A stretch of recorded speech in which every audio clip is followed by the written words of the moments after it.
Welcome everybody to another Flix and Chat scheduled for this October month. Happy Halloween if you celebrate Halloween. I'm not one of them people personally, but I say go. Have a good Halloween. So this month's Flix and Chats, as we've said before, Flix and Chat is about getting the community to watch a set program or documentary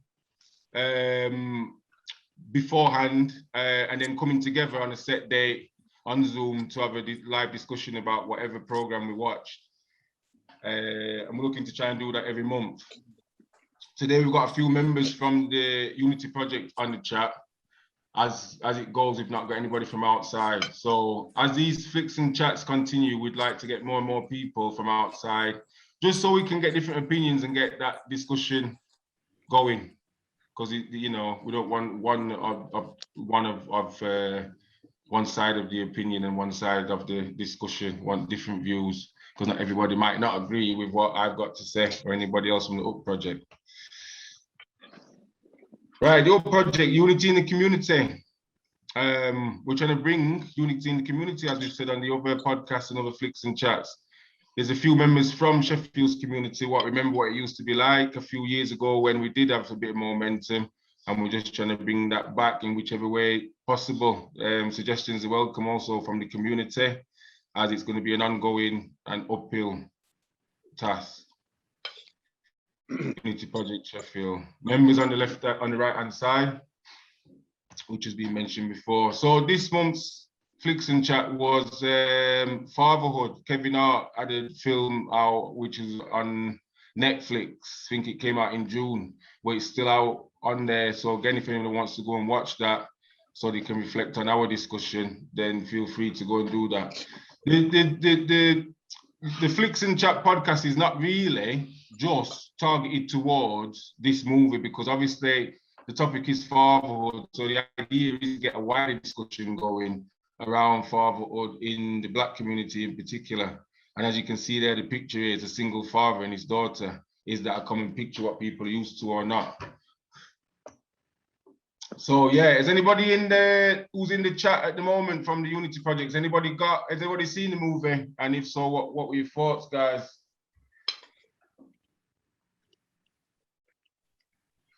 I've seen it. I think we've all seen it. I've seen it also. Yeah, it was a good movie. Good concept.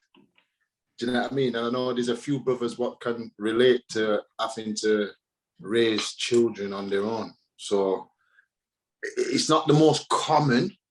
I think in males, full stop, not just Black males, but it's not very common that a male gets, full custody of his children and he's the main guardian for the children. It does happen. But I don't think I introduced the movie properly, Kevin. Where it's a father who brings up his baby girl as a single dad after the unexpected death of his wife. So his wife had passed away, obviously, if you remember. And yeah, and that's what my point. Somewhat tragic. The day after the daughter's birth, I think it was as well. Yeah, somewhat tragic normally has to happen for the dad to end up with the kids. Like if the mom's not dead, then it has to be she's an alcoholic or she's a crackhead or she's an abuser or or she don't want them, she runs off. You know what I mean? But there's not many ways for a man to gain custody of his children. You know what I mean? I think the best you can get is 50-50. I think that's a good point now, but I think that's more so, I think to do with when the relationship breaks down, it's the man who usually exits the home, innit? So when if you're in a family home, male, female, 2 kids or whatever, and the relationship breaks down, it's usually the male that leaves, so he leaves with nothing, and the woman stays with the children and the kids. So obviously there's different circumstances where that doesn't happen. But from what I see, mainly the common theme is that's what usually happens. Mm-hmm. Yeah, but even we've seen times when like women will I'm going to their mom's house and they'll take kids off with them to mum's house. The bottom line is what I'm saying to you. There's not many mums who will give up the kids to you. Yeah, but you know what? You know what I got to learn a few years back, legally, it's a bit unfair as well, because you know people always on about, like, obviously women's got less rights than men and whatever, but you know when it comes to children, women's got more rights than men. So when the child's born, the mom's the legal responsible person for that child, unless, I think I don't know if it's changed now, but as the father, you have to sign something to say that you're... No, that's changed now. So once you're at the end of the day, once you're on the birth certificate, you've got 50-50 parental. But as we already know, as you should know, there's no judge in the land what's going to take children off their mom to be with you unless there's a serious reason. That's why I said there has to be a real reason. You can't just go to him and say, oh, she's a crap mom and blah, blah, blah. You don't want to hear that. No. No. But in regards to the question, my initial thoughts of the movie, I didn't really overthink too deeply into it as such. I knew that, especially with being Kevin Hart as well, I thought it might be more of a comedy kind of thing and whatever. But I thought that it was just interesting that, like I said initially, that it's the single black father. It's not your commonplace picture, is it? So I think that's the kind of hook behind it as well, if you ask me. You know what I mean? So when I watched it, that's what kind of come across to me, really. But away from that, like I said, the take was that the mom died and whatever, so it weren't a bust up or... I think also, for my thing, when I'm watching the movie, my take on it was similar to you, the black father, and it was also the when you look at the movie, you see him going around with his daughter, the surprise and the like confusion when they see a father with his child as a single parent. You know what I mean? The assumption that, oh, you're just either dropping them off, or, do you know what I mean? The mum's around the corner, or, do you know what I mean? Something like that. And, oh, why do you want to be in these places? You're a man, men don't come here. Do you know what I mean? Yeah. I got that quite a bit from, took that from the film as well. Yeah. So there's a thing here, isn't it? There's like fathers, we're saying that fathers is got a different look when it comes to children, and then what black fathers on top of that, obviously, well, I think obviously anyway, it's going to have its own thing what comes with that title and that role. And to add to what Gavin said, like, I remember talking to a brother the other day, and he was saying, like, you know, I said to him, I've only just found out the other day that your mum and dad was together throughout your, you know, your upbringing as a youth. And I said, the funny thing is as Caribbean, I won't speak on the Africans, but as Caribbeans, as like growing up in this city, I've just always mainly automatically assumed that most people ain't got no dad, because most people I know, they ain't got, they're from single parent homes. Do you know what I mean? There's very, very few black people that can come to the table and say, yep, my mum and dad are still together, or yep, my mum and dad been together all throughout my upbringing. You know, that's just my experience. I don't know if anybody else has got a different experience, but... No, it's the truth, innit? And also on top of that, like generationally, because I know me and you, Minister, spoke a few times about it, you know, not knocking any generation or anything like that, but like you said, Kevin, these families was single parent, and then those who had a dual parent family, you probably only seen the child, the youth, then with the mom anyway. You understand what I mean? So that the dads played a role, but that kind of physically absent role in that sense for a lot of us. It's not like, you know, you used to see a lot of black youths being, even like I was saying to somebody the other day about even like barbershop. Then you go to barbershop and you got black youths in there with the mom, but barbershop's a dominant male place. That now. Guys, listen, I know what you were saying there, yeah, but my experience is totally opposite to that. Totally opposite. It's like where I grew up, there was only for black families in my area. Yeah, I grew up off City Road, like Skyage Road was where my mum still lives there. So around that area of City Road, Seabrook, Glencoe, there was a lot of black families around there. whole heap of black families. You know, Unitown, the sound system, they're from that area.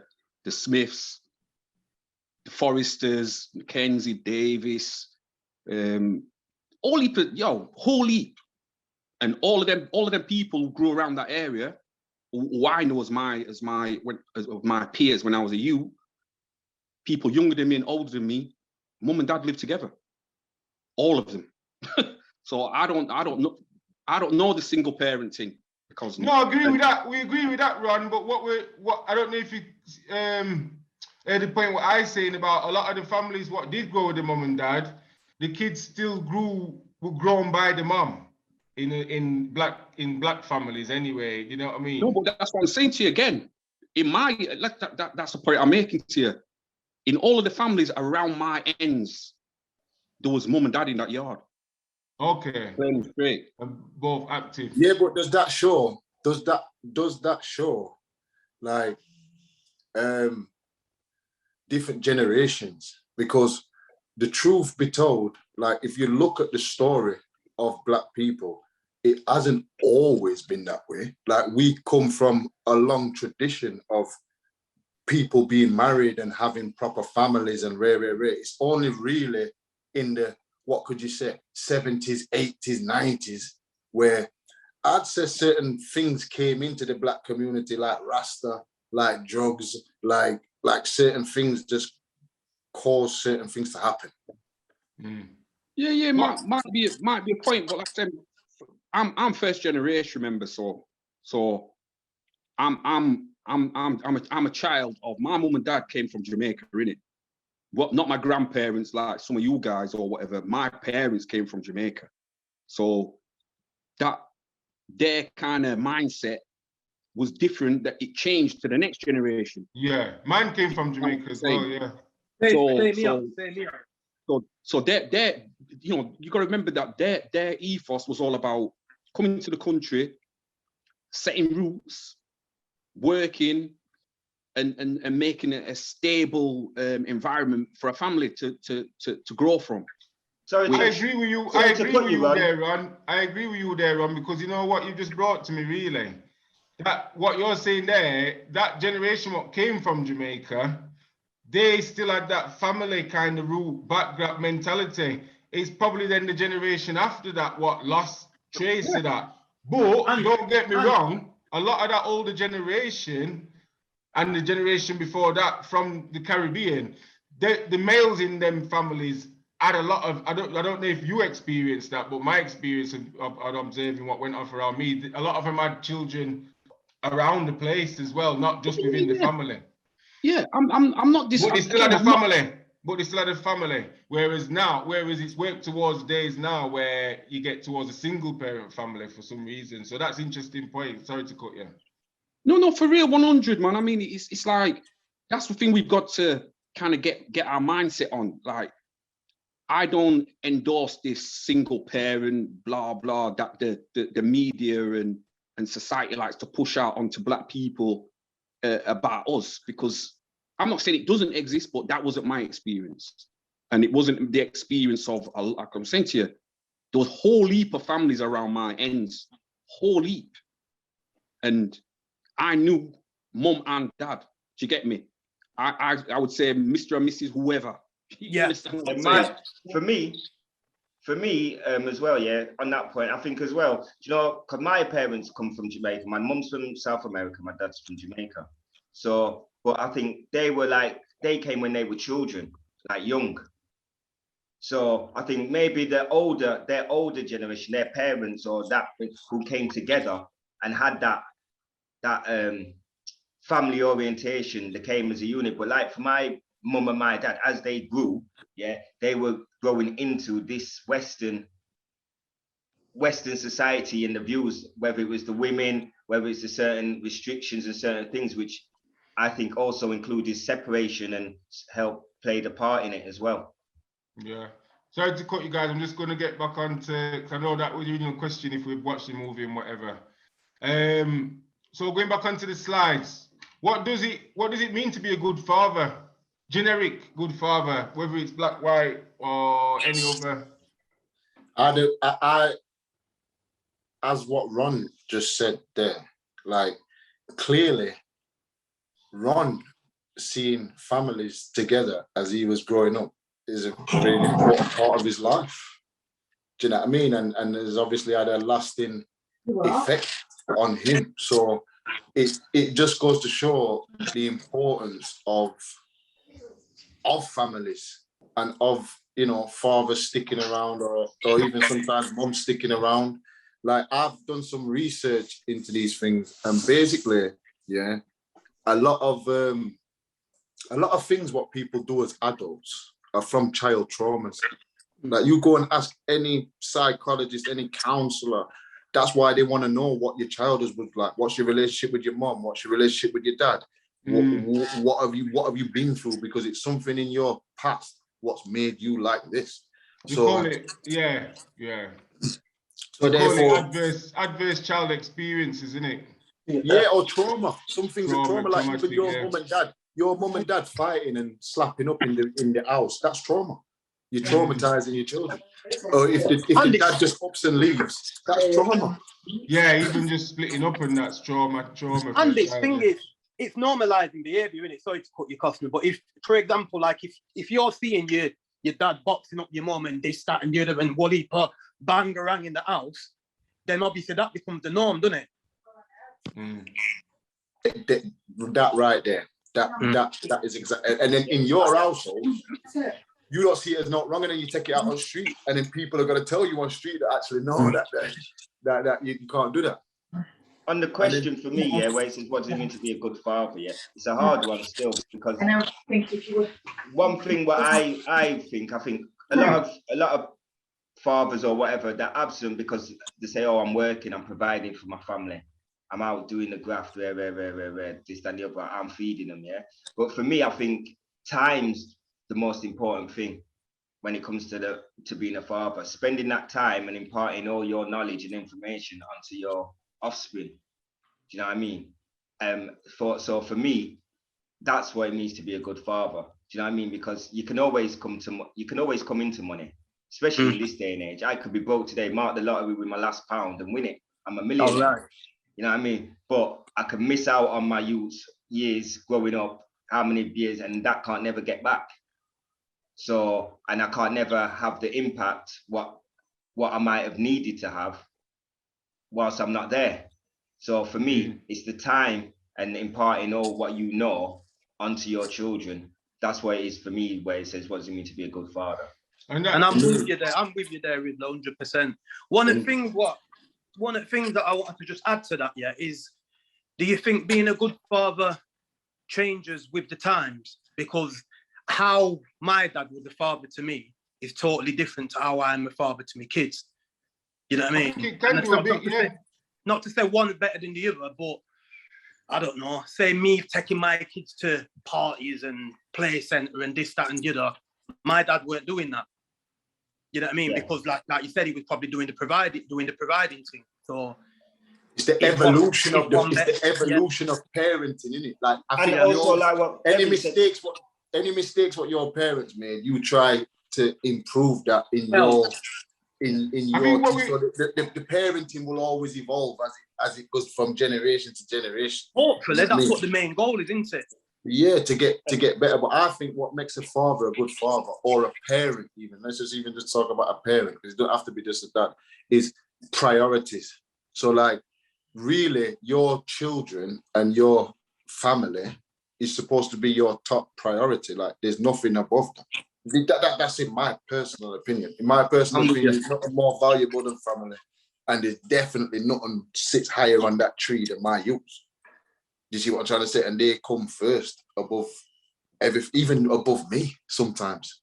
You know what I mean? Sometimes I have to sacrifice myself and put myself to one side to make sure that they can get what needs to get got. And I think that makes a good parent, is when, you know, your kids are your priority. I'm with you there, innit? Because I suppose every decision, whether it's directly or indirectly, every decision that I probably make day to day is down. You know what I mean? Is down to kids, or better life for the kids, or providing for the kids, or so I can spend time with the kids, and or even being a role model for your kids. See it there. Role modeling is a big one as well, yeah. I'm gonna have to shoot. I'll log back on in a bit. Yeah, role modeling's a big one as well, isn't it? Definitely, But man. I think like Gav was saying, I'd probably go with the time as well. Time's really important. And that's kind of, I mean, not knocking anybody's parenting, you know what I mean? Or, you know, being like analyzing anybody's choices, what they make in life. But I've always thought if you've got like 6, 7, 8, 9, 10 kids all over England or whatever, you're not going to be able to spend that time with them, are you? Do you know what I mean? So it is going to impact on how, to me, it's going to impact on how good a father you can be for at least some of them kids. There might be 2 or 3 or 4 what you get around regular or whatever, but it's going to be somewhat miss out, isn't it?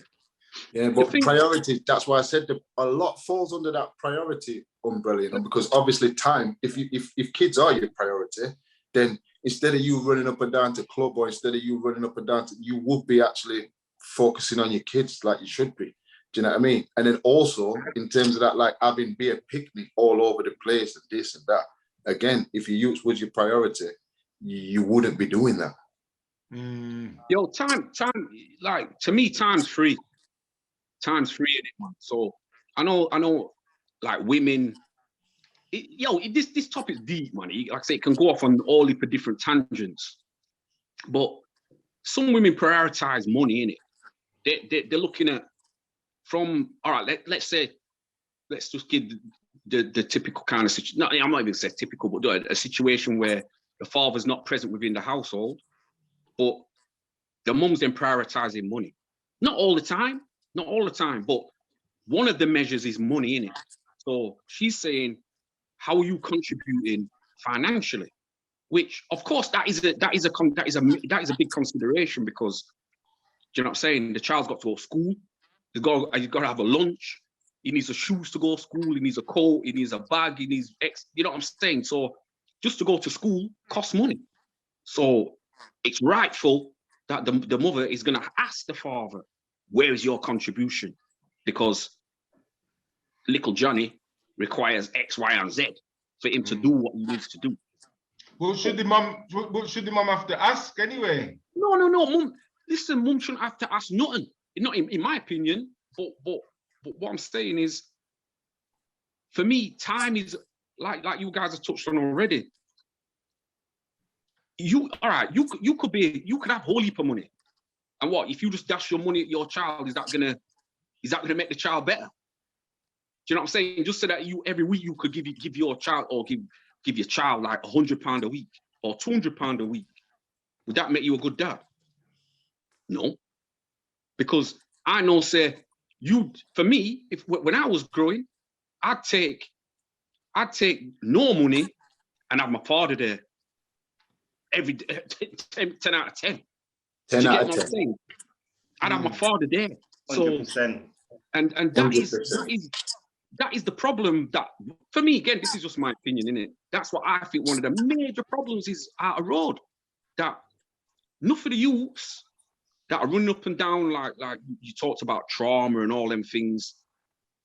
Enough of the youths that you see running up and down, if you used to dress back, if you used to sit them in the leather chair and be able to analyze and coach and speak to them on a level, it will be all about the father's absence.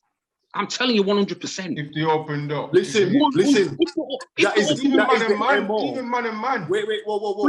That is the MO of most roadmen.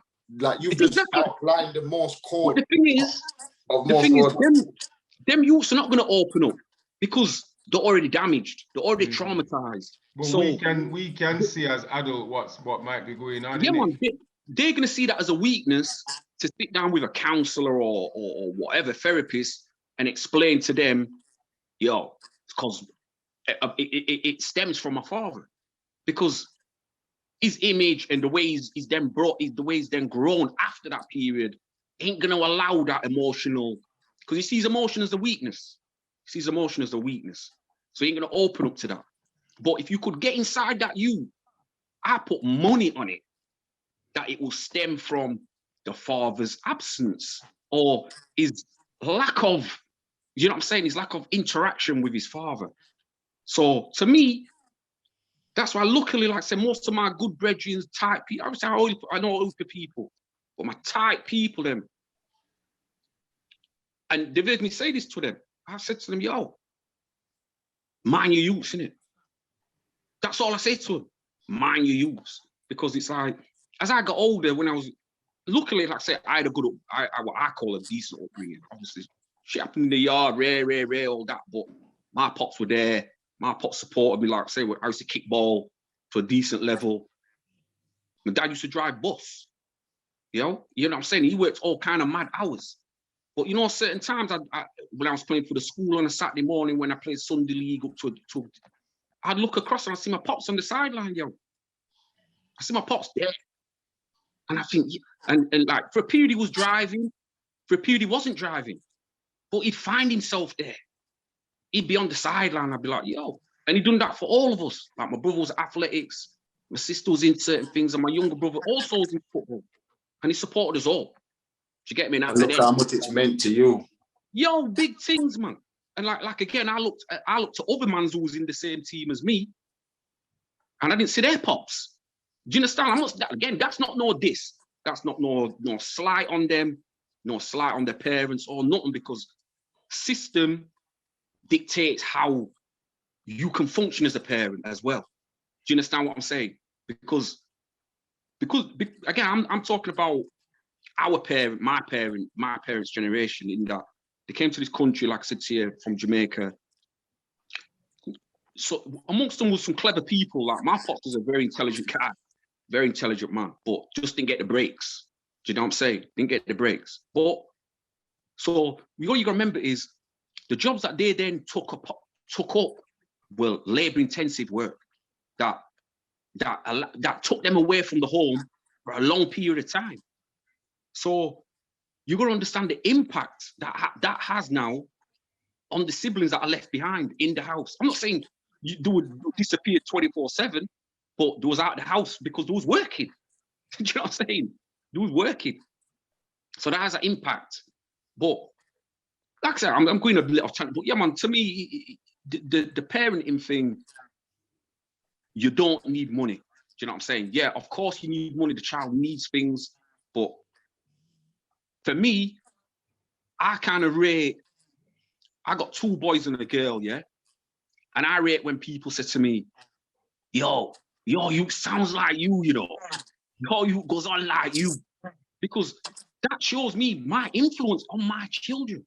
Yeah, do you understand what I'm saying? That shows my influence. Now, I'm not saying I'm perfect, but I'm trying to instill something in them which will see them as a decent citizen out there in the community. What you've done, that's the father role, isn't it? That's the father. Again, there's only a different aspect to that, but that's one. I've got the contrast to you, and it's powerful what you said there, because I can see how important them, like having your dad there, was how important it was to you, and how that's changed your life. But like, I've got the other contrasting, so I can give the other side of the pitch now, where it's like I was into football when I was a youth. Other people's dad has to take me. My dad never took me. So when I look over on sideline, I'm one of them niggas like what you said. I'm looking over there, my pops ain't there. I'm seeing other people's pops is cheering me. And then what makes it worse is my dad had other kids and he would take them to football. You see? You see what I'm trying to say? So I moved this question from the end of the thing to now, because I think we're covering it. Well, the question is, absent black fathers, that concerning our community. So carry on, Kevin. Yeah. I forgot what I was saying now, bro. You cut about me the too football, sharp, about the football, and you seeing that your dad being there with other kids. Yeah. So basically, it's the contrast in it. Like we've got the 2 examples there. We've got one person with the dad present saying it meant everything to him and it was a joy for him to look over there and see his dad. And then you've got the other experience of the kid saying, because that's what I'm saying, you think you don't notice things like this, but of course you're going to notice things like this. Like, nobody ever said this to me as a child. Nobody ever asked me, like, Kevin, do you feel aware that your father's not there? Or have you noticed that all the other dads come and your dad don't come? Or blah, blah. Did people just get on with it? You get what I'm trying to say? But the truth is, of course I noticed. And of course it hurts. Like, even when you're at school and certain things and people are talking about their mum and dad or rare, and you know you ain't got that, or you that's where I'm coming from. Yeah, definitely. Yeah, so on this point here, from them say, obviously, I think absentness, it is damaging. Do you know what I mean? But also we have to look at present. Even though you're present, just being present ain't just enough either. No. Do you know what I mean? You have to participate. Yeah, that's true. Do you know what I mean? You have to participate in it, and it's a concern for our community. But on the other side, like I said, a lot of people from my generation that I know, males that have kids, are present and active in their kids' life, which when I was growing up, I couldn't really say that. Do you understand? Because I'm from your side. Any sports and things that I did, my father wasn't present. If I look back in my head, can I remember kicking a ball with my dad? Do you know what I mean? These things aren't there. Now, at the time, did I think it affected me? Sometimes, yeah, when I was going, I'm thinking, but as a kid, as I say, you just brush it off, innit? It's just how it is. Do you know what I mean? You're used to that situation because it's always been like that from what you can remember. So there is no difference. Do you know what I mean? So are you missing it? Do you miss it? Because do you miss something that you've never had? Yeah. And if you had it, would it have affected you necessarily in a positive way? Because you don't know that impact what that other parent would have had on you. I think stats wise, when we looked at the other podcast and the other Flix in chat, again, it went back to what we discussed earlier with the culture of married families, children growing up in married homes and all that kind of stuff. Like, and Ron reminded me that them coming from the Caribbean, they did have that culture still embedded, because we were looking back towards African community again, weren't we, Kevin, before, where they've definitely got it embedded. And obviously we know the Asian community and all them communities 100% with that. The Caribbean community is a bit slacked off with it at the moment. But one reminded me, like I said earlier, most of our parents, when they come from Jamaica anyway, they would come either as a married couple or they got married when they found a partner when they was here and got married when they were quite young. So I think we can't steer away from pushing the fact that whether you're married or not, because I'm not married personally, but whether you're married or not, I think we can't steer away from pushing the reality and the truth that that's a good foundation to set for. It's actually vital, and plus as well, to put it in a simple term, like what Gavin said, either parent, whether it's the mom or the dad, just being present is not enough. And like what Ron says, and you have to put in the time, you have to put in the work, otherwise it's pointless. But when both parents are putting in the work and both parents are prioritized and committed, then it becomes like a yin and yang situation. Kids need yin and they need yang. And having all yang is not no good, and having all yin is not no good. Anybody knows anything about life know that it's a balance, and you need to teach the kids the positive as well as the negative, and somewhere in between. And male and female, that's what it is. There's things what you get from a male, what you can't get from a female, and there's things what you get from a female, what you can't get from a male. And the kid needs both. He needs the female energy, the motherly love, and he also needs the fatherly love at the same time. Where possible, yeah. Because obviously we know that all relationships not necessarily going to work out. That's just life, you know what I mean? So, but even if the mum and dad's not together, there should still be a possible way for both parties to be able to work in unison. And that's a good point what you made on there, because one of the major things, and I touched on this in my other podcast before when I did the original Rant podcast, I said in the podcast, the mating rituals in this country are absolutely disgusting. in the West, the way how we meet people, the way how we choose partners, the way how it's bullshit, really. And that's why a lot of people end up in split relationships, because the truth is, you didn't choose the right person. You're not with the right person.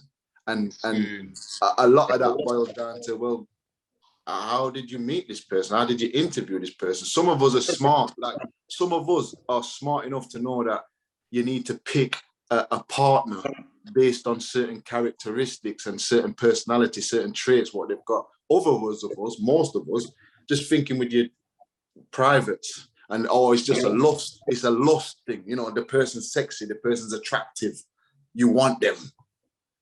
You know what I mean? It's not, would they make a good dad, or would that person make a good mom, or what's the family like? What's the lineage like? What's the history like? Do you know what I mean? It's just, that girl, they look good. Or that man, they look good. I know you touched on it, Western there, but you know what I've observed over the years, Kev, to be fair, I think it's just a people thing, you know, because even them people who have got that part of life locked, where they're picking the right partners and they get in the right marriage and they get in whatever, and the families are working in unison and all that. The guys them are still going and doing their things them anyway. You know what I mean? But they've just got the family unit locked. You get what I mean? So it's not just the Western thing. I think it's just people in general, just that the Western's approach to it is just like anything goes, isn't it? So with this here, do we think it's a myth, or are we saying that it is a cause for concern in the black community? I'm talking in particular. I think it's a cause of concern, absent black fathers. And but also I don't think there's that many as it's portrayed. Yeah, exactly. You know what I mean? Especially now. I don't think there's that many, but I think absent fathers, full stop. Do you know what I mean? Whether you're black or not. That, like Kevin said before, you need the yin and the yang. Yeah. So if the yang's there and there's no yin, then obviously it's going to have an effect. Do you know what I mean? And it's the same vice versa. So, but like I said before, it's not just being there, it's what are you bringing? Do you know what I mean? If you're a parent in a house and you're just constantly showing the kid badness, beating up the mother, you know what I mean, constantly swearing, doing all sorts of things, what's not going to help the child integrate or have and learn things that's going to help positive, then are you really a benefit to that child? Do you know what I mean? Even though you're their parent or father, do you know what I mean? Are you passing on knowledge or information that's going to help that child progress, or are you giving him stuff that's going to help him regress? Right, yeah, man.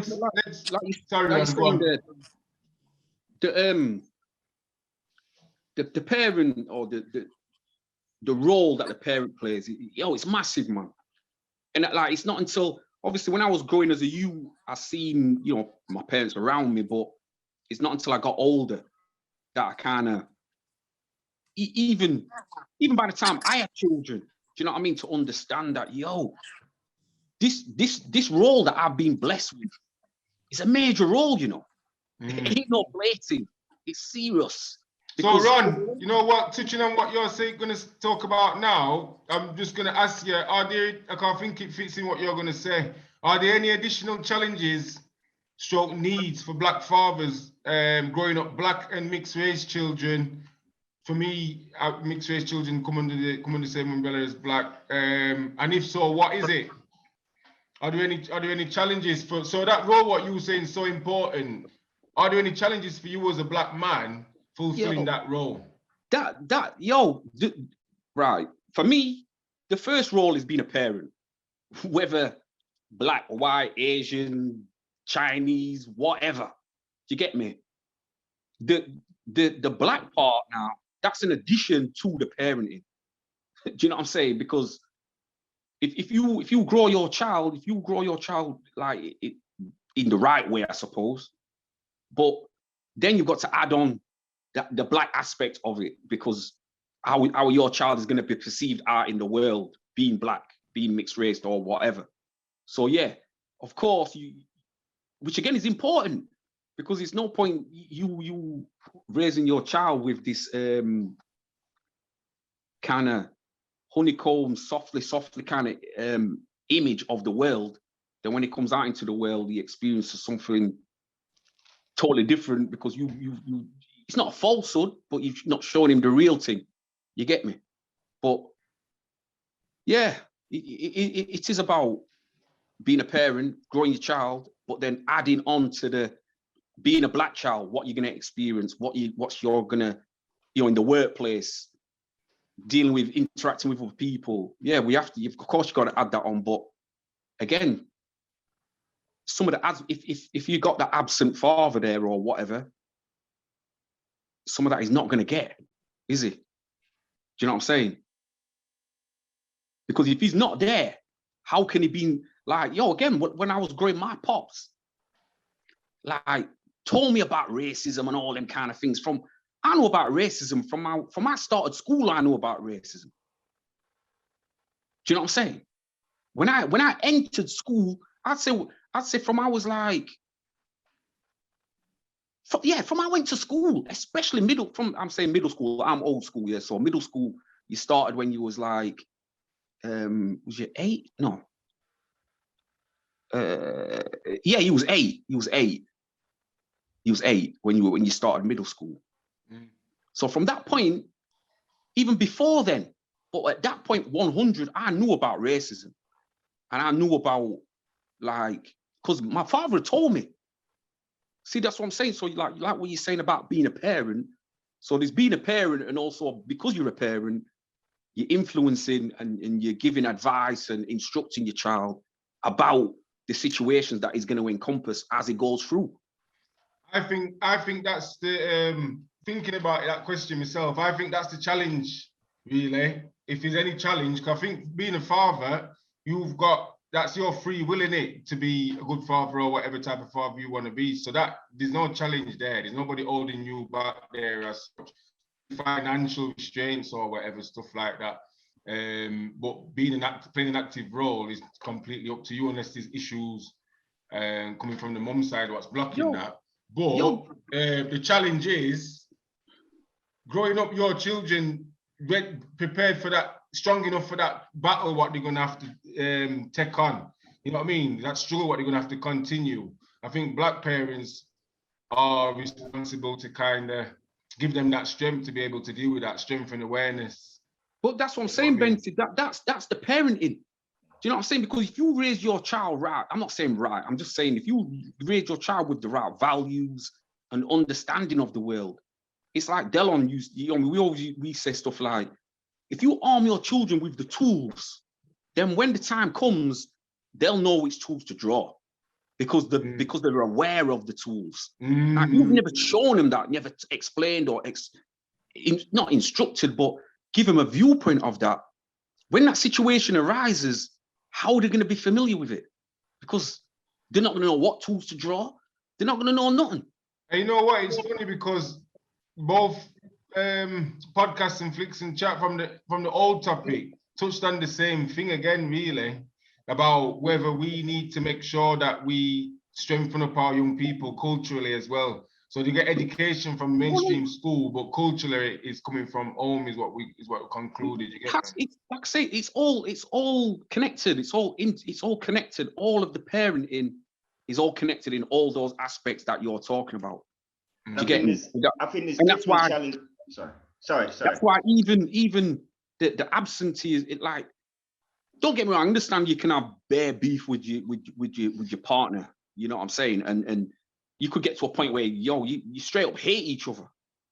But the thing that always does me with again, I'm talking from a male perspective. Do you get me? The thing that always does me with is how the woman will use the child as like a pawn in this game, like be it emotionally, because really all your thoughts should be about is the child. That's it. Yeah. Regardless of what you and Pops had now, that may have gone. You may still be longing for him. He's longing for you. Whatever. But now you got to concentrate on the you, because I think society gives them that power, doesn't it? Of course it does. And obviously, a lot of times, I don't say obviously, but a lot of times in them breakdowns of relationship, yeah, the women, whether it's legal or not, they believe that they use the child as property. Do you know what I mean? This child's mine, he's coming with me. Whether they know, and I think more so if they know that you have a relationship with that child, yeah, because I think when people split, it becomes very vindictive, innit? A lot of the times, sometimes, yeah. And so when in that stage of that breakup, whereas men, from my thing, are more straightforward, women are more ruthless, cutthroat. So they want to hurt you as much as they can hurt you. So your child, you care about your children. Where he's not bothered about me. He's not going to come around for me.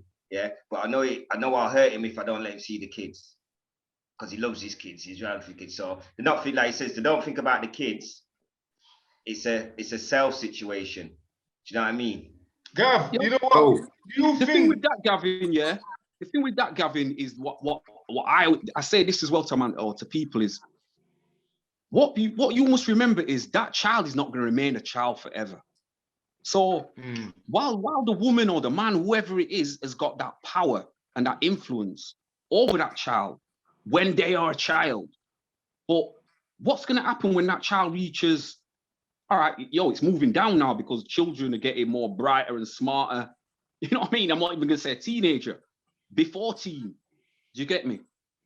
What's going to happen when that, let's say 12-year-old, 13-year-old comes along and says, yo, mum, so why weren't I able to see why weren't I able to see my dad? Yeah. And because of for 13 years or however many years, mom's been saying your dad's a this, he's a waste man, he's a this, he's a that, he's a rare, blah, blah, rare. And then that child now, because this child now is becoming an adult, not an adult yet, becoming an adult.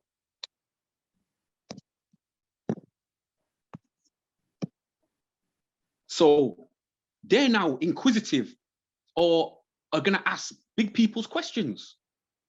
So when that child come now and puts it onto the toes, when they looks at Gavin, let's say, and says, yo, but yeah, I've had a little interaction now. I know I didn't see, my dad for a little while, but now I've had a little interaction with him. I don't see none of this waste man or this image that you portrayed to me about my dad. And then when the child swings back around and asks the mom, like, so why did you stop me from seeing my father? Why did you remove that for 10 years, 8 years, or whatever, however long it may have been? Because it comes to fruition that I'm not saying every time, I'm not saying every woman that calls a man a waste man, he ain't a waste man. Of course, there's waste man out there. I'm not talking about a waste man's waste man. I'm just saying about these, amongst them men are some good men who, like you saying, Gavin, want to see the children, want to play a role in the child's development and all the rest of it. But because of the mother is stopping that from happening. I'm talking about that situation, I'm not defending waste man. I'm talking about the ones who want to play a role in the child's development. Yeah. So what I'm saying to you, it's a serious question that's going to be put onto the mom at that point. To why did you stop me from seeing this guy or this man who's my father, and he's nothing to what you told me he was? He's a 1 good minute. man. 1 minute there, Ron. What were you going to say, Kev? I was going to say, I hear what Ron's saying, but sometimes kids can get programmed to a point where, they just believe the hype and they just done off the father and he's just done with him. That's that. He never gets they never go to look at him and analyze him to see that the mum is chatting rubbish. But that was my point. My point was, and this is going back to some of what Ron said earlier, because it's just like, it's marinated around in my head a little bit. The importance of the families that he sees around him. Like, for example, I'm going to give you an example. I've got a few aunties and uncles, since I've been born, they've been together. And they're still together now. Their relationship, their being together is very important to me. I never really knew that. I never thought about it. But having them in my life as a married, solid couple has been an important influence to me. And if they was to split up, that would be traumatizing to me, or I would have experienced some kind of trauma, because that's my family. And this is when we go and talk about now, it takes a village to raise a children, because you think about the concept of a child, like what would a child's mind be like if his parents are married and everybody around him's married. How do you think that's going to make him look about his relationships and his children when he's in that position himself? If he's been left with good examples of marriage surrounding him. So my uncle's married, my auntie Pat and Thing is married, my mum and dad's married, his mum and dad's married. This is the model of society, what we need to be, because any other model is just talking about trauma, really. Even all them other examples, what you've just said there about dad being there and mum not letting dad, that's all trauma. Trauma, that, yeah. And what the whole goal is, you're not supposed to traumatize your children. And the only way not to traumatize your children is to have a good model in place for society. And clearly society doesn't have a good model right now. Do you know what I mean? The next question was, what are the important things Black fathers need to do to best support their children growing up? Black fathers are just fathers, aren't they? So, you know, obviously we've got our specific struggles, what we have to deal with, but within that, we're just fathers as well. So what you were saying there, Kevin, is one of them. Do you know what I mean?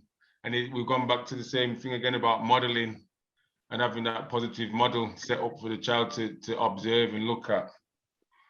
I think we've spoke about a lot of things in relation to that question anyway. I don't know if anybody else has got anything to add on that specific question. Or what I'd say there personally is, right, yeah, just to be there. Yeah. That's it. Play a role in your child's development and your child's upbringing. That's it. You know what I'm saying? Pass on all your information, innit? Yeah, man, pass it on. Do you know what I mean? As long as, like what you said, Gavin and Kevin said earlier, as long as you're passing on goodness, you get me? If you're passing on folly, then it don't make no sense. Don't make no sense. But yeah, man, keep the folly to yourself, innit? Yeah, man, keep the folly to yourself. But if you're around your child and you're giving the positive, do you know what I'm saying? It can come to you, ask you about work, play, whatever, even relationships, Bridget. A question I've got for you, Ron. I think it's linked to a question what's later on in the slide. There's only a few more. There's only I think about 3 more left. But really, you know, I probably might know, you might know, we might think we know, but how does a person know? How does a father know if they're doing the right thing or not? Yo, I don't know. I mean, I don't know the answer to that. So it could be like moral support from other fathers, like what we're saying again, what's needed. Yeah. I mean, I suppose you live and learn, innit? You like what Kevin's saying, if you got your aunties, uncles, other people around you, and you see what they're doing and how they're doing their thing. Yeah. So it's that modeling again, innit? It's that modeling again. And then you kind of, I don't know. Monkey see, monkey do. Monkey see, monkey do. Let me give you an example. I'm going to give you an example now of monkey see, monkey do, right? One day my brethren come to my yard and he see my kids playing teachers, right? And they were acting like they're going to work and all this stuff. And he said to me, because this guy is like a road guy. So he said to me, he said, wow, Kevin, my kids never play having a job. Never. And that's because you ain't got a job. And they don't see you going to no work. My kids doing that because they see the monkey see, monkey do. And this is why it's very important to have that template, because many people, you think about it, many people in life don't know how to have a relationship because it's never been shown. What example have you got to look at and say, now that is how you're supposed to go on with your thing? Well, you know what? I want to see that earlier. If you're surrounded by chaos, like somebody said the other day, if you're around somebody what beats women, then you might grow up thinking that it's okay to beat women. Because that's the template, the model, what you've been shown, or what. There's millions of them. If you do that, I'll give you another example. In fact, I'm not going to name no name, but I know someone what don't work and has never worked, and now their kids have got that same mentality of like, well, I'm just supposed to sit here and claim benefits because I haven't been shown that working ethos by anybody. I'm just surrounded by bums. Yo, I take, like you're saying there, Kevin, yeah, I remember like seeing certain families growing and seeing youths, especially the males, because it's so important, this man, the males, seeing the male in the family around the chaos. Do you get me? And I used to look and say to my missus, yo,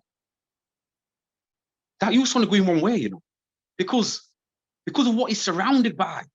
Do you get what I'm saying? He's in the yard, you know what I mean?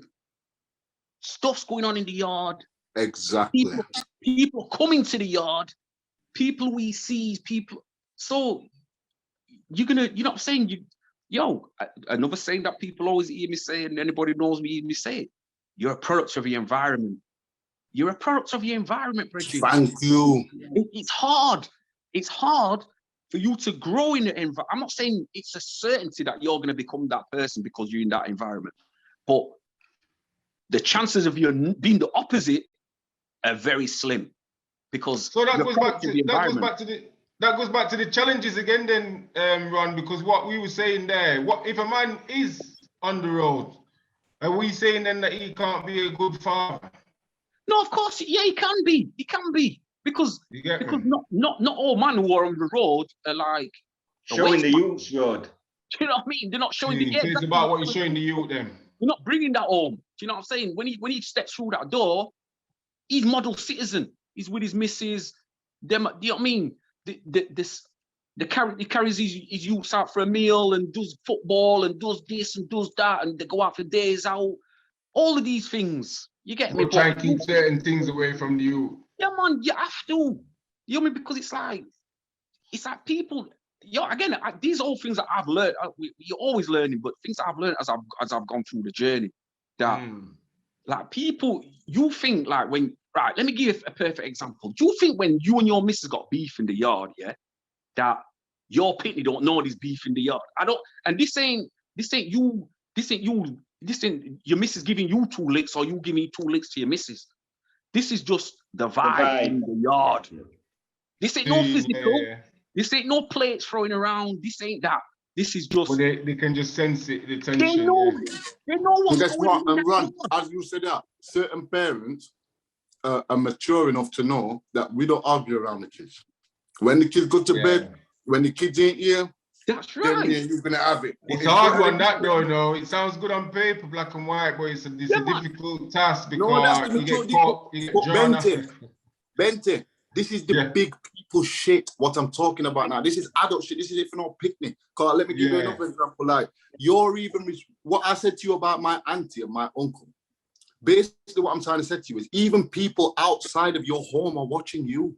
And you are responsible for the role model, what you show them. So, for example, you think that if you roll in your hood every week with a different sexy girl, you're not making impressions on next youths in the ends and in the area. They're looking at you and saying, "Blood, Ben is the man, you know? Yo, this is the thing I am not." Yeah, they're role modeling you.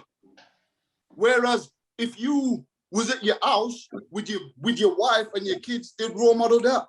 Because that's all they see. But if they see, just like Achi came on here the other day, and he basically broke it down to say, even when people come from good parenting, if they're going out into the community and seeing bad role models and seeing things what they shouldn't really be seeing, then that is enough to lead a good church person off his little path, which means to say then, the community is responsible for other people's kids as well as your own. Yeah, the village mentality. The village thing. And then when you come down to the father and to the relationship thing and this, think about it as what is it, what you're showing the kids, that it's all right to just chip and leave your family? Yeah. And not only that, Kevin, think of the psychological and emotional effect of that on the child. Yo, it's massive, Reggie. And these things to me, it's life-changing. It's things that we don't speak about. We don't speak about it. I don't mean black people. I just mean people. Yeah, it's pushed under the carpet. It's like it's not classed as important. But really and truly, these are traumas. These things are shaping you. They're shaping you. Do you know what I'm saying? It's like there's too much. There's too much that goes on. in the house, in the four walls, that affects that child. That's why, again, as I was growing, I was conscious of that and thinking, yo, Ronnie, man, you need to fix up. Again, I ain't never beat no woman. I ain't a women beater. Do you know what I'm saying? I'm not on that. I'm not, you know what I mean? Don't get me wrong. If a woman claps me in the face, I'm going to clap her back. 100. You get me? And when I've been in a relationship, I told who I'm with straight up. Don't let You're not me. You're not abusive. You're not abusive. I'm not abusive. I'm not one of them mans. And I don't rate them, man. I don't give no man no rating who can box down a girl or woman because it ain't nothing. That ain't nothing special. Do you know what I'm saying? I ain't never come with that. But I'm saying, you know, if the girl licks me in my face, I'm gonna lick her back. But I ain't gonna come in there and start beating down a girl because she ain't cooked me food and done this or she's going out and I don't want to. Yo, if it reaches them levels, you need to step with the girl, innit? You just say, yo, me and you ain't gonna work. Because if my saying back in the day was, if I've got to beat you to keep you in line, then I don't need, me and you are not supposed to be there. Simple. And as far as it goes as children, it's traumatic, like we're saying, innit? Yeah, man, it's traumatic, Bridging. Yo, I'm just saying all of those things are not, they're not constructive for the child. And if it's funny because if children could really open up about those things that they experience, as we were saying already, we know that enough of the youths them that are on the road, or not even just on the road, I'm not saying on the road, but just in school, you know, acting up in school, and it's stuff that's going on at the home that's causing that. It's just the way that that child chooses to articulate, express himself. Yeah, and plus run. Because he can't articulate the emotion. He don't even know what's happening to him, Ron. Emotion. Ron, he's too young to even comprehend what is happening to him. Like he said, he's feeling all in development stage. He don't even know why. Because here's what the joke is. Nobody said anything to me about my absent father. So what I mean is nobody sat down to me and said, Kev, how do you feel about having an absent father? Exactly. Or how do you feel? But every day I'm living the experience, and I'm personally going through the traumas. Like I said, my dad's not there at football. So my parents' evening. So because nobody spoke to you about it, nobody have to deal with yourself. Now. I've gone to road to look for male role models because I don't have one at home. I found exterior ones. Yeah.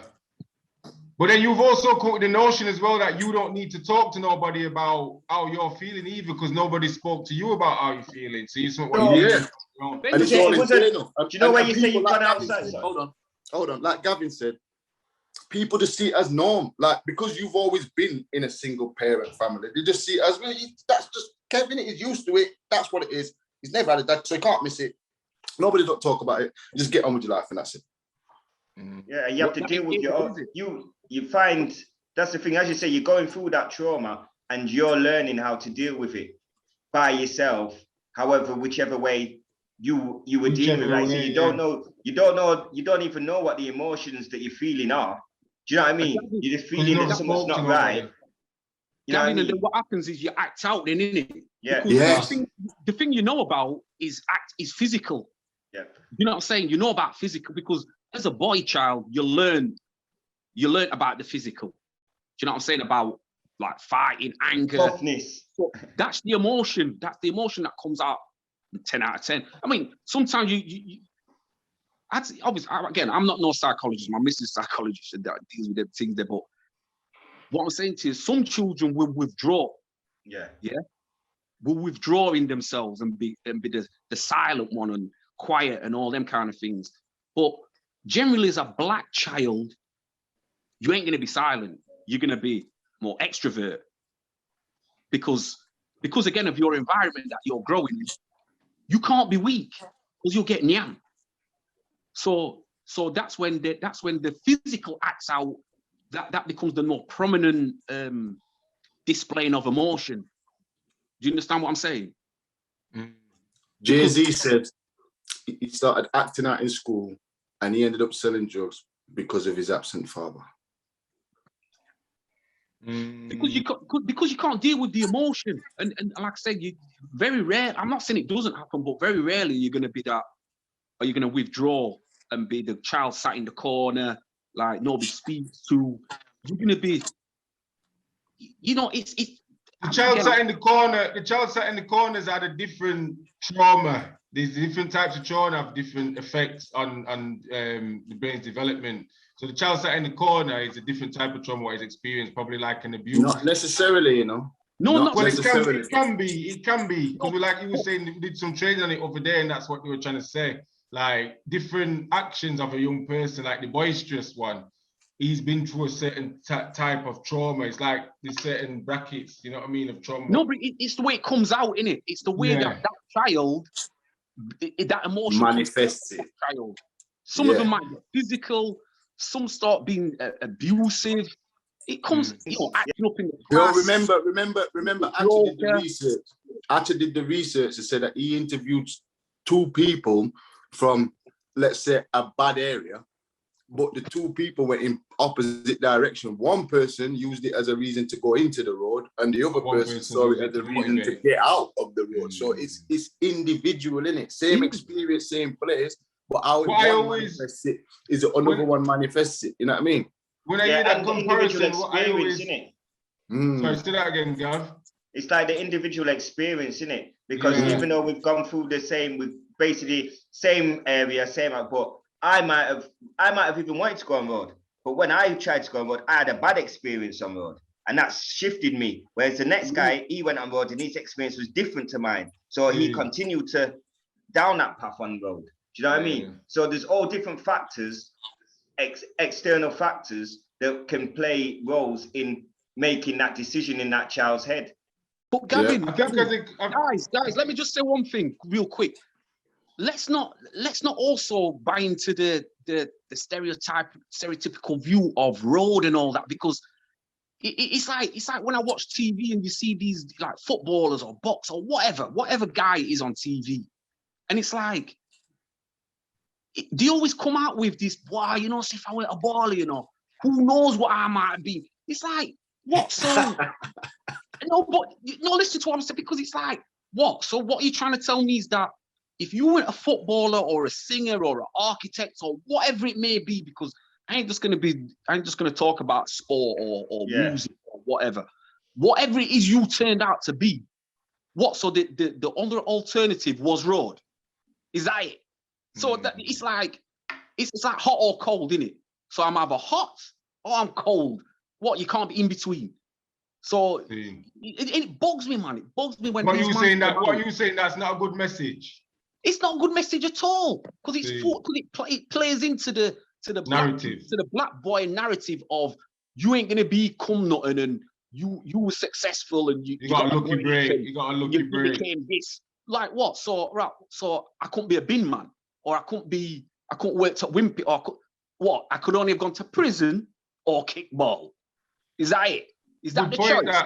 Good point, that Ron. Good point, that. But it is. But I think you know why that comes down to. I hate when the people say that, man. I hate it. Yeah, but if you think about it, people say that because it's cool and because it's trendy. But you know what I've come to notice? Cool is not too far from the word fool. And if you look at almost everything what's cool, it is kind of fool. Like some people consider if you've got beer gal out on road, that's cool. If you got sexy girl, that's cool. Whereas you fool, why you at home with your wife and your kid? Do you know what I mean? Or certain people see it as I shot someone last week. It's not cool. Another outside influence we probably have to try and do a podcast or Flix and chat on as well. Obviously, is media. Because we talked about education, we talked about family and fathers and whatever. We haven't talked about the influence of media on the child or the we family. need to talk about that one, man. But honestly, that bugs me so much, man. When these people come on TV and they come with that same line all the time. You know what I think a lot of that's to do with though as well, Ron. Yeah. Do you know, like it's like that's for them and for a lot of that's the easiest and see where he says, oh, you couldn't be a bin man. How many of them have even thought about that? Do you know what I mean? It's not all of these other things that he says. It's not in their world. Do you know what I mean? All in their world. What I'm saying to you is look at us guys on here right now. You know what I'm saying? We all do different professions. We're all doing different things. All right then. Yeah? But who out of us, I don't know for you, but Are you when you do you know like when you're in school, yeah, and careers day and all these days and all that when they're saying what do you want to be when you grow up? Are we all in the professions? Are we all doing what we wanted to do? Yeah. But I mean, yo, that's another slant on what I'm talking about. But my point is, there is so much between going prison and playing the Premiership. Yeah. or being Jay, or being a singer or whatever, or being a top athlete. There's a world in between those 2 points. So there's so many different ways to make money apart from selling drugs or being a pimp. Because that just pampers into that image that, why, if it weren't for this, my man would be in pen, you know. Like, really? Well, I think that's where the media comes into it, innit? Because the media pushes a certain narrative. So there might even be people out there within the sports music world who aren't saying that, but you might not get to hear them. And the average people in between that on that spectrum, they're not getting interviewed on TV. Benson, but when you hear them man chatting on the TV, please tell me if that's not what you hear when them man talk. No, it is. Most It's of right. the time, yeah. It's right. Most of the time. And I don't agree with it. They don't say, well, wow, you know what, I'm going to be an architect, you know, but I was a wicked baller, so I chose to be a baller. Most of them haven't come from that, though, have they? We need to go back and not every one of them come from road. Not every one of them has come from a road environment. We need to go back and watch what Achi was saying about the educational system, about the experience that black boys have throughout the educational system, because basically a lot of us leave school feeling like you're either thick or you're not shit. So this has a compound effect onto why people see the road as an option, because it's like you feel like in this educational world, I'm not really climbing no ladder and I'm not going to get to where I want to be. But on road, and there's an opportunity, there's a chance. At least I can bloody have some money to buy some trainers or something. So I hear what they say, but if you think about it, it's not just the media.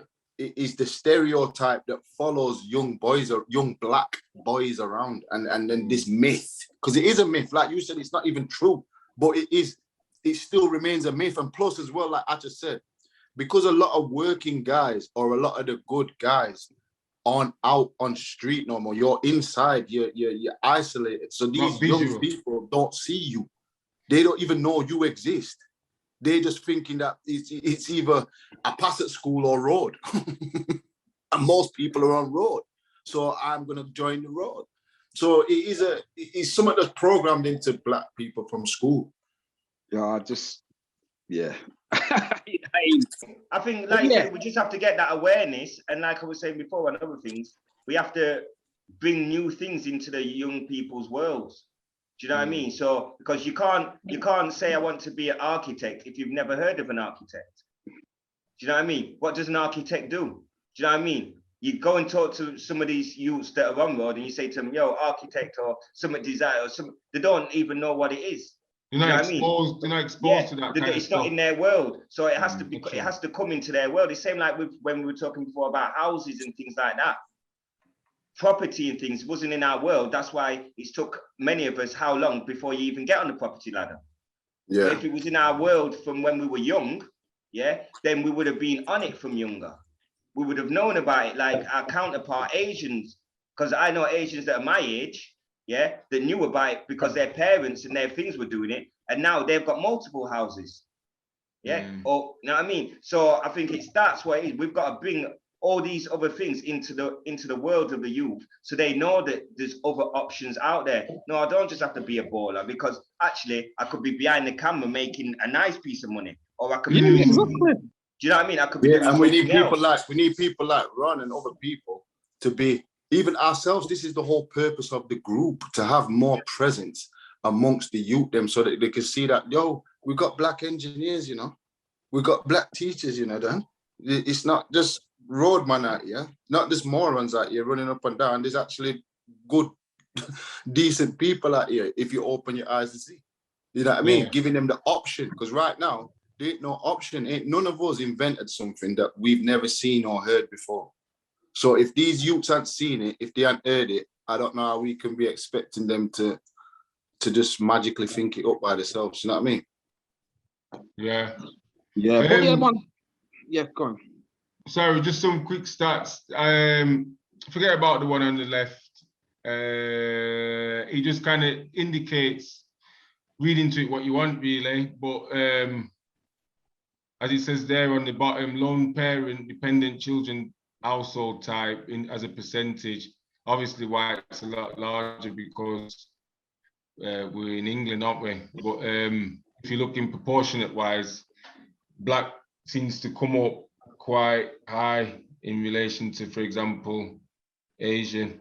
And the other stat up there says 18.9% of Black households are made up of a single parent with dependent children, the highest percentage out of all ethnic groups for this type of household. The lowest percentage was found among Asian households. So that kind of confirms again what we said earlier, didn't we, about the family makeup and background, you know, that marriage culture and that two-parent household culture. And how, yo, guys, I don't know what everybody's situation is, even with the four gents that we got on here right now. But the only thing I would say to everybody is play a part in your fitness role, play a part in the development, man. I don't what arms I should have with your missus, your ex, or whatever, but you got to demand, you got to make sure that you play a part. Because so how can Black fathers so support each other?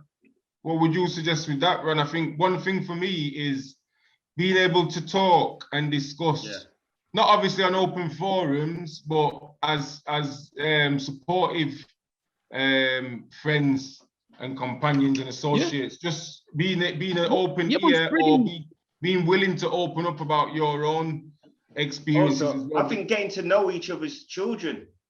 Yeah.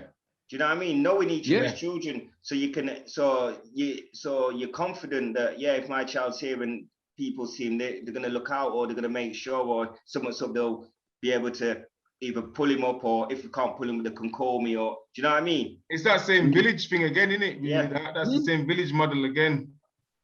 I think definitely, you know what I mean? It's definitely be more emotional as males, you know, and speaking about stuff that before, I'm not saying before, but that we might find uncomfortable speaking about, like relationships, because if you're just like dealing with it in isolation and unable to like bounce off friends, or because your other friends might not have that same situation that you're going through. Do you know what I'm saying? But if there's like a group, I'm not saying a group, but like the black group that we're in, do you know what I'm saying? Like things like that to develop, like when we've had the discussions down at the shop and down at Fades and that, we've touched on some topics down there, and it's been real. It's been good because you're talking in a forum about stuff that you maybe not speak about in another forum or another environment. But it's sharing. It's sharing relationship situations that you're going to hear something from Benty or Kevin or Gavin or whoever, and you say, why? Right, I need to fix up, man. I need to do it like that, or because otherwise you're going to continue possibly doing the same foolish moves. You get me? Which are not taking you nowhere. They're not moving you forward in the relationships. But we don't speak about them things enough because man tries to. You big up the good thing about, man, I got enough girl, this, that, this. But when it's not going so tough, do you have them same level of conversation? No, you don't. Do you get me? But like you said, the discussion is good because black men in general don't talk about their issues, do they, or things what they're struggling with in general. It's especially especially not things like that. Especially not, you know what I mean, what your girl might be doing to you, or she might be sleeping with next man and how it's affecting you. The man don't chat about them things. Yeah. He might call you if he says, yo, I need a couple man to go and roll up on somebody. But he ain't talking about the emotional thing. You know what I'm saying? To say, yo, man, I'm in a situation right now, man. I don't even know what to do. Do you understand what I'm saying? That kind of discussion. Yeah. I think the modeling is another thing what black fathers can do to support each other. So the positive modeling, because like I said, a guy might not necessarily he might have the will, might be there, but he's just doesn't know how to go about doing certain things. Because to us, we're thinking that the model of being a good father is natural, but some guys might not get into that mode that easily. So modeling what you think is a good father, not just talking about it, I think it's also a way what we can support each other as well. So a man might even come to you and say, you know what I mean, start to confide in you a bit more and try and work out how he can play a bit more of a role. Or just even see you and think, well, you know what I mean, that's a good look, that's what I need to be doing, kind of thing. Because, I mean, enough people, you know, you live and learn. I mean, not live and learn, but you follow on from maybe what your father did on X, Y, and Z. So I know, like Kevin was talking there about what his dad and, you know, football and that, but some dads come and do this exactly the same thing with their kids. Do you know what I mean? Yeah, you get that as well. So they're like, yo, I'm doing X, Y, and Z. So it's like, yo, come on, man. You know what I mean? Where you need to, even right now, mans are still doing them things. It's like, Yeah, long time. They're still doing it. So you can't even say, well, it was that generation, because we're in 2021. A man's still doing them things, like he's pitting there. They're not. I'm not. Again, you might not be able to be there every day, or every time, but you need to show a face in it, or show interest in whatever it is that your child. You might not be a footballer. Yeah, that's like what you said, isn't it, Ron? You might not be there every time, but your child will appreciate when you are there, because they'll know, oh yeah, my dad's always working, but oh, he's took a day off to come and watch me. Oh, you know, and it's even more. I think they appreciate it even more that way than when you're there every week, because if you're there every week, it becomes taken for granted. Exactly. You know what I mean? I mean, it's funny because like I remember the other day, my son's big, man. He's a big, you know what I mean? My two sons are big, but back in the day, he was on about him. Like, he was just talking and I was just listening, you know what I mean? He was talking in the house, I was just listening to him, and he's on about, yeah, man, when dad used to come in, man, he'd be raving and he'd get up and drive me to wherever to keep, you know, for a football match. And I was kind of, obviously I did that. I just did that. But when he was talking you didn't about think that he remembered that. Yeah, man, exactly, Benty. I was like, yo, man, I recognize what was going on. You get, although, you know, I weren't looking for that recognition, but he recognized like what was going on, how he got to them places. Yeah, man, Pops took me there and he drove me to this place, that place, because he was at academy, so. But it's a deep little journey, isn't it? You know yourself, even growing up yourself, you kind of, your children absorb what's going on around them. They can't express it at that time, but as they get older and they start to reflect and look back and whatever, it all kind of makes sense. What you just said there is exactly what I'm talking about. In that, like, he's a biggish man now. You know what I'm saying? He's big, and like for him to be reminiscing about things that I'm thinking, bro, man, clock that. And you know what I'm saying? It's a realization that they ain't missing nothing, you know? No, they're not missing nothing, no. They're not missing nothing. They're not missing it. And for him to be talking about it, like he was talking with his girl about it, saying, yeah, like when we used to go on a little rut and like my dad would get the map out and said to me, where are we, man, now? I want you to tell me on the map where we are. And you know, them little things like that, like now. Yeah. Like, I remember when he started driving and he got like a sat-nav in his car. And he was like, yeah, I don't need sat-nav. My pops told me how to read a map. You get me? I was like, yeah, man, that's right, son, man. You tell them. You can read a map. You get me? You can read a paper map.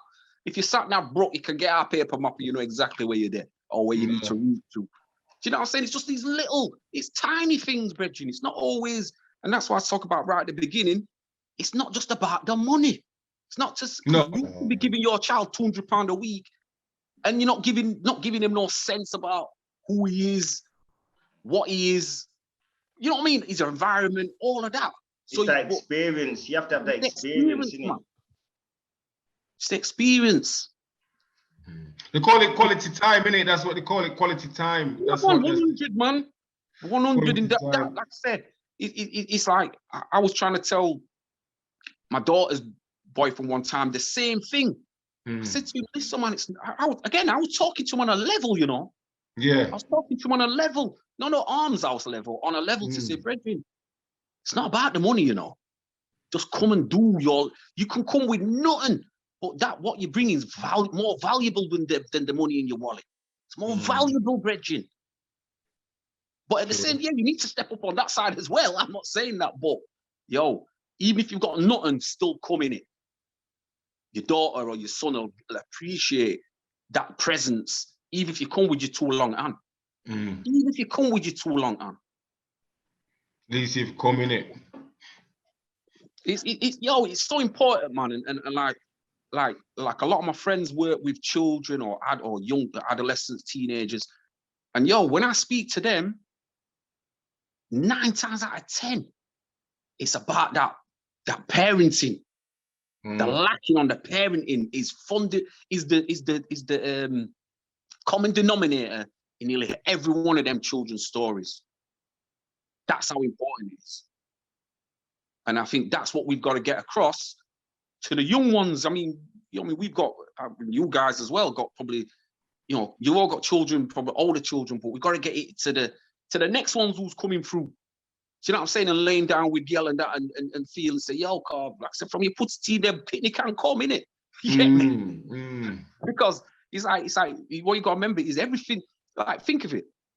Every action that you do after the time that you lay it down is about preventing that child from coming. Yeah. So at any moment, that child can come the truth. Yeah. I think as well, Ron, what we touched on earlier, which is important as well. I think we discovered that because we're focusing a little bit on boys in a sense, but the same goes for the women as well and the girls, because as a mom, they need to be more accessible, letting the father be more accessible with their children. None of this business where they're using children as a pawn or a tool, and also, you know what I mean. So letting that father be a father as well is important. So the moms have that role to play. You get me, to be able to. But at the same time, Ben, and I'm totally with the women on this one. If he's no good, then don't have him around, do you? Oh yeah. No, I'm talking about the guys them what want to be involved, and the moms them know they want to be involved. They've got responsibility to make that happen. You get me? Definitely, because at the end of the day, for what I've seen so far in my little time, you know what I mean, is that the child is the one who suffers. Yeah, exactly. Always. Child suffers, Bridget. Not the mother. Not the mother who ain't made him see the you and rare. The child suffers. Yeah, I seen it, I think, but I've also seen like fathers that claim that they want to be involved in the child's life. Make the claim, the woman now let me see the you there. But they're not that bothered. They're not pushing hard. But how much do you really want to see? I don't see you going round and making an effort, knocking on the door. Yeah, you ain't got an injunction. Knock on the door, say you've come, put it on her toes, make her say no, you're not going to see you. Do you know what I mean? Certain things. What lengths are you actually going to as a father or as a parent to see your child? Do you know what I mean? Because like Ron said earlier, when that child gets older and he's asking questions, he's going to be asking questions. All right, then, what did you do to try and see me? You know what I mean? My mum just told you, oh, you're not seeing me, and that was it. You just chipped. Oh, you really wanted to see me, didn't you? Do you know what I mean? So you've got to, you know what I mean, putting in that effort. Gavin, it's big man talk. Because when, like I said, when you've got like a 14-year-old boy or girl coming to you and giving you them kind of questions, why? You better have, your story better be good and strong. Because what are you going to say to them when they're saying that to you? Where was you though, Pops, man? Imagine you coming to you and said to you, where was you though? And it's too late. Late them time, then it gone. Trust me, that was one of the reasons when I knew my first shoot was coming, I consciously made that decision in my head. Said, for at least until that child is capable to look after himself and do standing on his own feet. Yeah, then they're first. My needs, no matter what I want, have to come secondary. And time to me, like man said, because of my upbringing, things what I experienced, it became important to me that time was the most important thing. Yeah, because that was something what I felt I didn't have. Yeah, so for me, that's what it was me. So when that was it, I was like, forget money and all them things. If I haven't got money, I just make do. But obviously you want money, but I'm gonna make sure that at no time my youth can come back to me and say, where were you? Do you know what I mean? Can never. Gavin, all I know is that's a serious question for your you, because again, what you remember is, when you're young and that, you're like, don't talk to me, but this is it's going to be another adult. Another adult's going to be talking to you and say to you, so where were you though? Where were you at this time, and why come you didn't do this and why? I don't even know how. I don't even know how you kind of respond to them kind of questions. If your reply is boy, we're doing this and I would do it because it's not a good look, Bridget. Yeah. Not a good look. It's not a good look at all, because regardless of what you might be, you know what I mean, your status out on the rail or whatever, that is gonna humble a brother. That's gonna humble you right down. Even though you have some man what don't business still, you know. Yeah, and you have some youths that will want to come up when they get big and thump down them the same proper. Do you know what I mean? Because of them things, he can't tell me nothing. And if he says it, you know what I mean? Yeah. So it's well, listen, the guys what they're wanting to, like we're saying, the support is talking to each other, innit? Man and man need to start talking. Not just with fathering, to be fair. There's a lot of issues. I'm not great with it. I'm not great with it myself. I'm not just no I'm manual, not is there? You know what I mean? It's one of them things what's work in development. But as black guys, there's a lot of things what we could probably, and it would support the mental health issues, which I'm sure we'll probably discuss in future podcasts and whatever and that anyway. You know what I mean? Just that discussion. So it's been good, really, even talking to you guys about this. I think Kevin's battery died, so we had to leave earlier. But I think you guys might be doing a podcast related to similar issues, in it, Gavin, as well. Yeah. So look forward to that coming up. It's one of them issues, Ron, where we could talk about this for like non-stop, you know what I mean, days, but we skated around certain. It's complex, isn't it? It's complex. It'd be nice. Yeah. It'd be nice if, you know, if the follow-up, if we get some of the females on with us to give us the other aspects, you know what I mean, the other side of the story, because obviously we're males in it, so we come in with our side views, our perspective. Our perspective, exactly, Gavin. So that'd be a nice thing, man, because it's deep and it's complex. It's deep and it's complex, and it can go off on a whole different tangents.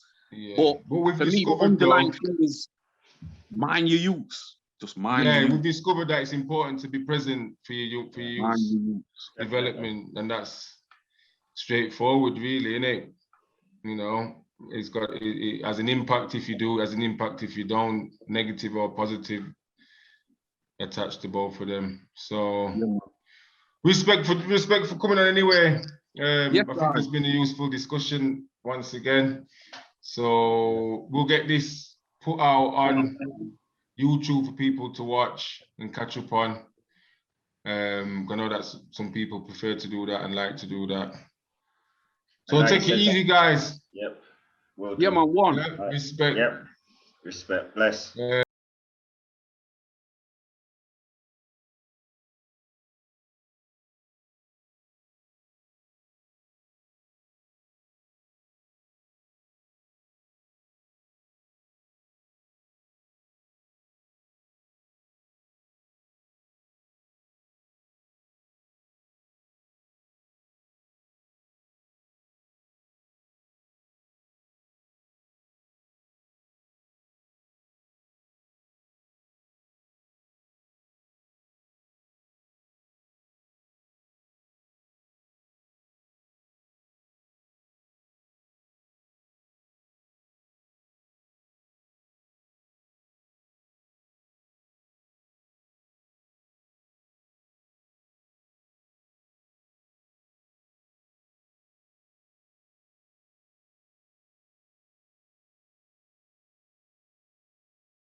See the details there if anyone wants to go and watch him.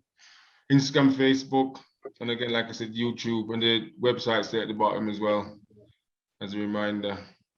All right, then later. See you later. Sir. In a bit, yeah? Yes, Ron.